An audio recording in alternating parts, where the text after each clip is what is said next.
Stage پہ تشریف فرما علماء کرام، مشائخان نظام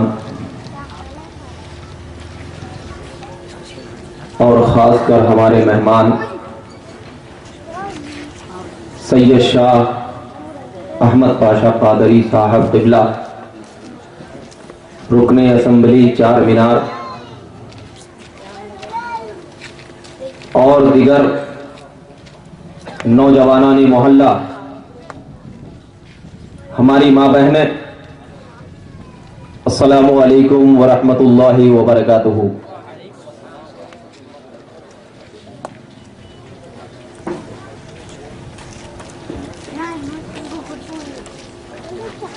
الحمد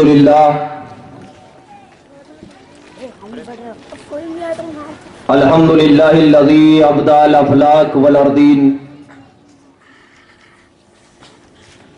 والصلاة والسلام علی من کان نبیا وآدم بین الماء والطین وعلی آلہ وصحابہ اجمعین، اما بعد، قال اللہ تبارک و تعالی فی القرآن المجید والفرقان الحمید، اعوذ باللہ من الشیطان الرجیم، بسم اللہ الرحمن الرحیم،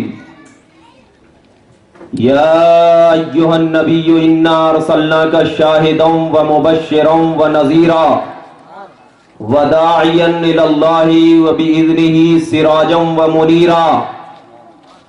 صدق اللہ مولانا العظیم وبلغنا رسولہ النبی الامین المتین الکریم ونحن علی ذلک لمن الشاہدین والشاکرین والحمد للہ رب العالمین۔ سبحانک لا علم لنا الا ما علمتنا انک انت العزیز الحکیم۔ حضرات گرامی، اس سے پہلے کہ میں اپنی تقریر کی شروعات کروں، تمام نوجوانان اور دیگر ائمہ سے جو لوگ آزو بازو کھڑے ہیں، برائے مہربانی سامنے آ کر بیٹھ جائیں تاکہ تقریر کے دوران ہمیں کوئی خلل نہ ہو، کیونکہ جب بولنے والے کا موڈ رہتا ہے اور کوئی خلل پیدا ہو جاتا ہے تو اس درمیان تقریر جو ہونی چاہیے وہ نہیں ہو سکتی۔ اور خاص کر جو بچے ہیں وہ بچے زیادہ اٹھ بیٹھ نہ کریں۔ انشاءاللہ تبارک و تعالی جب آپ میلاد مصطفیٰ کی محفل میں دل لگا کر، دل سجا کر، دل کو مدینے والے کی گلیوں میں بچھا کر جب آپ عشق مصطفیٰ میں سرشار ہو کر عشق نبی کی بات سنیں گے تو اللہ تبارک و تعالی تمہیں بھی صدیقیوں کے زمرے میں شامل کر دے گا۔ سبحان اللہ۔ اسی لیے تو شاعر اسلام ارشاد فرماتے ہیں کہ یہ محفل کسی ایسے عام لوگوں کی محفل نہیں جس کا تذکرہ کسی گلیوں کے چوراہے پہ کیا جائے۔ یہ محفل تو اس مدینے والے کے تاجدار کی محفل ہے کہ جب انسان اس مدینے والے کے تاجدار کی طرف اپنی نگاہ کر لیتا ہے تو اس کی نگاہ میں بھی پروردگار عالم اتنی طاقت و قوت عطا فرماتا ہے کہ جب اپنی نگاہ سے کسی عام کافروں کی طرف دیکھ لیتا ہے تو نگاہ مصطفیٰ کی روشنی جب کسی عاشق رسول کی نگاہ میں پہنچتی ہے تو اس عاشق رسول کی آنکھوں میں اتنی طاقت آ جاتی ہے کہ کسی غیر کو دیکھ لے تو اس عاشق رسول کے دیکھنے کی وجہ سے وہ غیر بھی ان کے قدموں میں اپنی جان نچھاور کر دیا کرتا ہے۔ کیوں؟ یہ طاقت کسی عام کو دیکھنے سے نہیں ملتی، یہ طاقت کسی سرکار کو دیکھنے سے نہیں ملتی، یہ طاقت تاجدار کو دیکھنے سے ملا کرتی ہے۔ اسی لیے تو ہم کہتے ہیں حسن خورشید نہ مہتاب کا جلوہ دیکھو، خورشید کہتے ہیں سورج چاند، تو کیا کہتے ہیں؟ حسن خورشید نہ مہتاب کا جلوہ دیکھو، آؤ احمد کے کفے پا کا تماشا دیکھو، آؤ احمد کے کفے پا کا تماشا دیکھو، دیکھنے والوں دیارے شہ بتہا دیکھو، فرش کے گود میں ہے عرش معلا دیکھو، فرش کے گود میں ہے عرش معلا دیکھو، خواہش جلوے سینہ بھی بجا ہے، لیکن جو دل میں خواہش ہوتی ہے اس میں جلوہ بھی دکھتا ہے. تو شاعر کہتے ہیں خواہش جلوے سینہ بھی بجا ہے، لیکن تور بھی رشک کرے، تور بھی رشک کرے، جس پہ وہ جلوہ دیکھو. اللہ اکبر کبیرہ.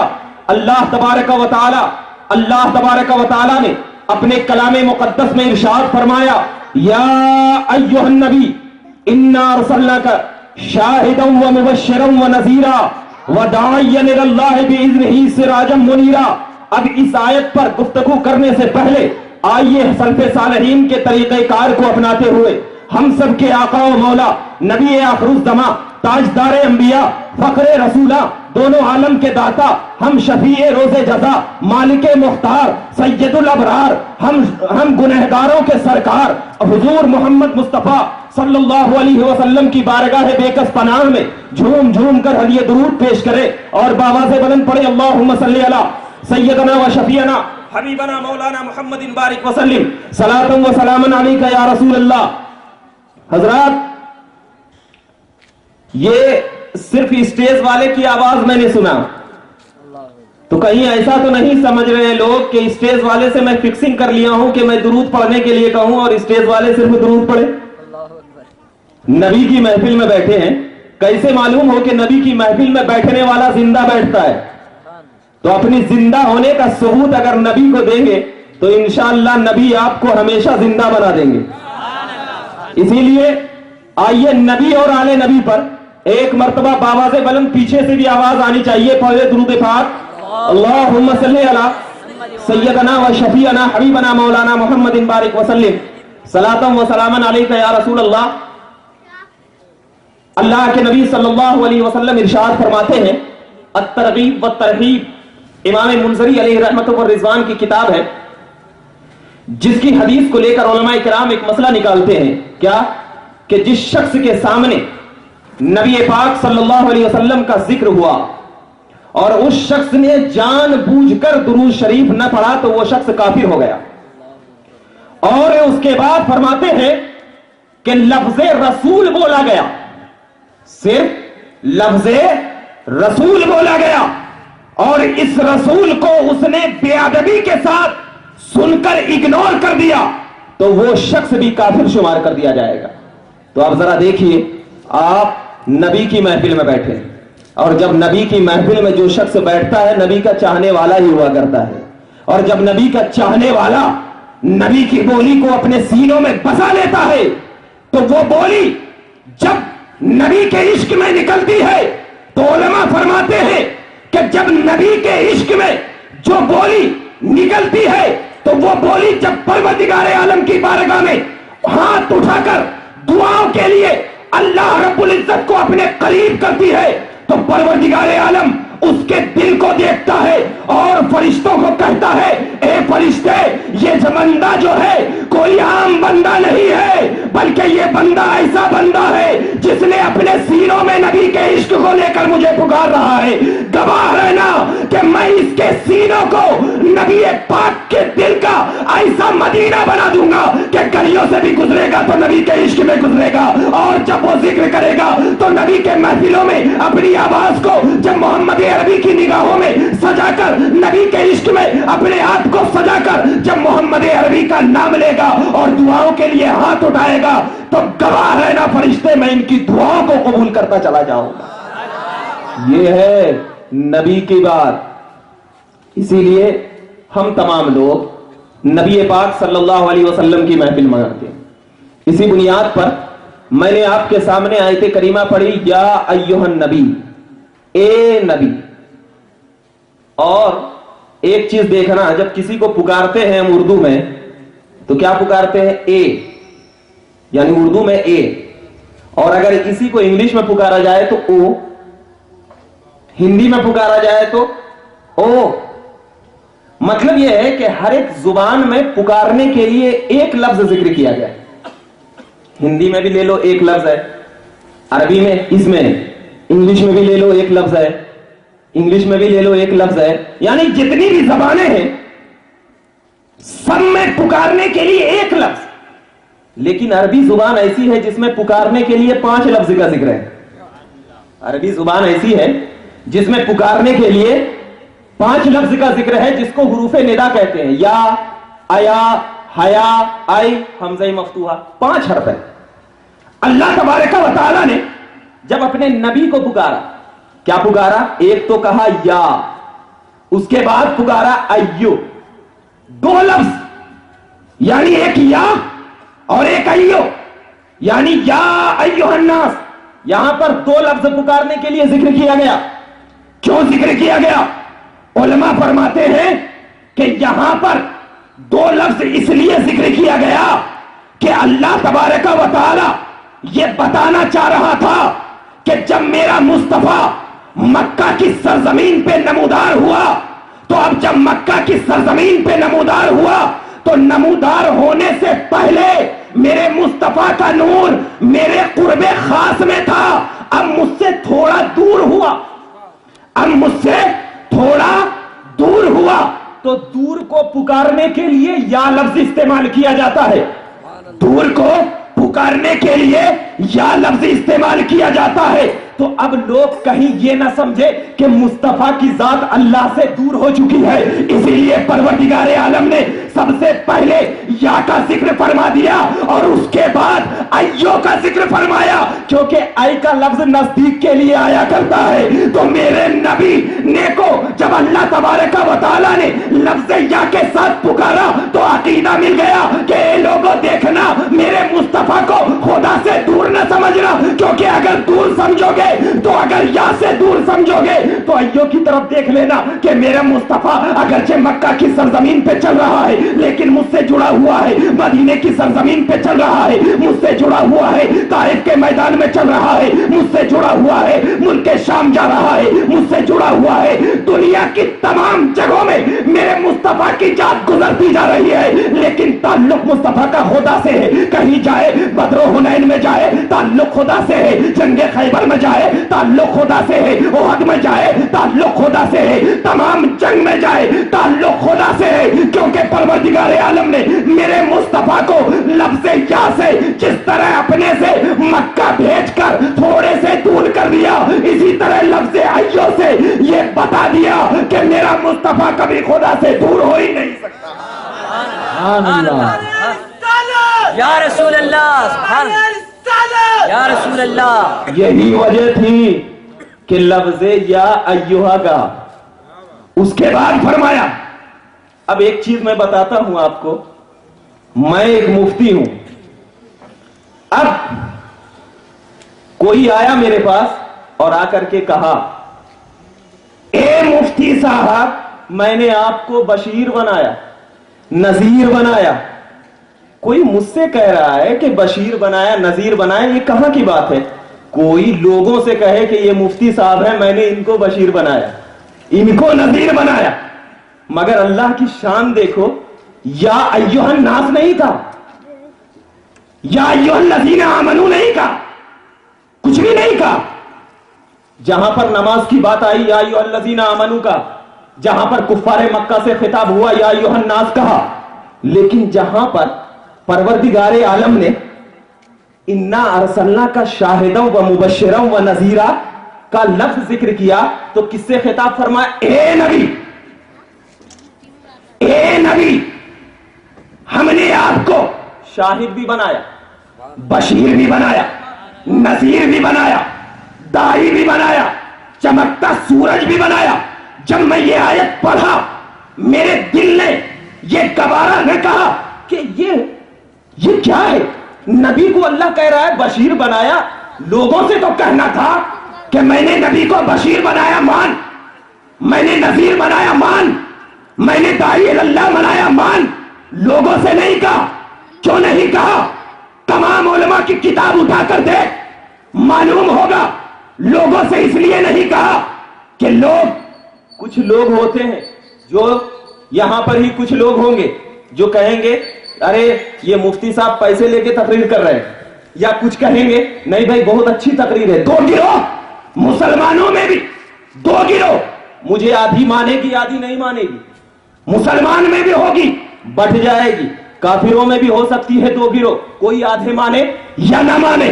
اسی لیے پروردگار عالم نے کافروں سے نہیں کہا کہ میں نے محمد عربی کو بشیر بنایا، کیونکہ خدا جانتا تھا کہ بعض لوگ ہو سکتا ہے مان لے لیکن بعض لوگ ہو سکتا ہے نہ مانے. اور مسلمانوں سے بھی نہیں کہا اے مسلمان میں نے نبی کو بشیر بنایا، میں نے نبی کو نذیر بنایا، میں نے نبی کو داعی بنایا، میں نے نبی کو سراج منیر بنایا. نہیں کہا. ہو سکتا تھا کہ بعض لوگ مانے بعض لوگ نہیں مانے. اسی لیے پروردگار عالم نے کہا اے نبی میں نے بشیر بنایا اس لیے کہ بولی یہاں سے ہو رہی ہو اور سننے والی ذات تیری ہو، کیونکہ بولنا اللہ کی طرف سے ہو اور قبول کرنا محمد کی طرف سے ہو. نہ کسی اعتراض کا سوال ہو نہ کسی جواب کا سوال ہو، کیونکہ اعتراض اس سے ہوتا ہے جو نہ مانے. ارے ماننا تو تیرا کام ہے، کیونکہ میں نے تجھے حبیب بنایا ہے. میں نے اپنے قرب خاص میں رکھ کر تجھ کی طرف نگاہ وحدت کیا ہے، تجھے اپنے بازو میں بٹھا کر اپنے لامکا میں بٹھا کر تجھ کی طرف نگاہ رحمت کیا ہے. تو میں جب تجھے بشیر کہوں گا تو تو مان لے گا، میں نذیر کہوں گا تو مان لے گا، میں داعی کہوں گا تو مان لے گا، میں سراج منیر کہوں گا تو مان لے گا. دنیا مانے یا نہ مانے مجھے غم نہیں، میں نے بشیر بنایا ہے، تو نے قبول کر لیا ماننا ہی پڑ جائے گا. نعرہ تکبیر، نعرہ رسالت. اب ذرا دیکھ نبی سے خطاب ہے، نبی سے یا ایھا النبی. تو اب ذرا بتا دوں نبی کا معنی بھی کیا ہوتا ہے. اب ذرا بتا دوں نبی کا معنی بھی کیا ہوتا ہے. تو نبی کا معنی اگر دیکھنا ہے تو اسی کی کتاب میں دیکھنا جو عاشق رسول ہو، اسی کی کتاب میں دیکھنا جو عاشق رسول ہو. کیونکہ ہمارا مرکز و محور کیا ہے؟ عشق رسول ہے. ہمارا مرکز و محور عشق رسول ہے. ہم دعویٰ کر سکتے ہیں کہ عاشق رسول جنت میں جائے گا، کر سکتے ہیں، کیونکہ حضرت ابو بکر صدیق نے کہا یا رسول اللہ مجھے 3 چیز سے پیار ہے، مجھے 3 چیز سے پیار ہے. رسول اللہ نے فرمایا اے ابو بکر وہ 3 چیز کیا ہے؟ وہ کہا یا رسول اللہ آپ کی صحبت میں بیٹھنا، آپ کی صحبت میں بیٹھنا. دوسرا کیا ہے؟ آپ کی طرف نگاہ کرنا، آپ کی طرف نگاہ کرنا. تیسرا کیا ہے؟ یا رسول اللہ اپنی جان اور مال کو آپ پہ قربان کر دینا، اپنی جان اور مال کو آپ پر قربان کر دینا. نبی نے بتا دیا کہ جو ابو بکر کی طرح ہو جائے گا میں اسے جنت کا پروانہ دے دوں گا. اسی لیے ہم سینہ ٹھوک کر کہتے ہیں کہ عاشق رسول جنتی ہے، کیونکہ نبی کے سامنے ابو بکر نے عشق کا اعلان کر دیا، نبی نے جنت کا پروانہ دے دیا. تو معلوم ہو گیا کہ عشق کا اعلان وہی کرتا ہے اپنے جلسوں میں بیٹھ کر جس کے سینوں میں صدیق کی مہر کی تلوار لگی رہتی ہے. نعرہ تکبیر، نعرہ رسالت. یا رسول اللہ. اسی لیے تو ہم نبی کا معنی ڈھونڈتے ہیں کہ نبی کا معنی کیا ہے. تو نبی کے معنی کو ڈھونڈنے کے لیے ہم سنیوں کی جان، ملت کی پہچان، چلتا پھرتا قرآن، عاشقوں کی جان احمد رضا خان، ہمارا چلتا پھرتا ایمان کا کنز ایمان جب اٹھا کر دیکھتا ہے مسلمان تو مل جاتا ہے ہم تمام کو نبی کا فرمان کہ نبی کا معنی غیب بتانے والا، نبی کا معنی غیب بتانے والا.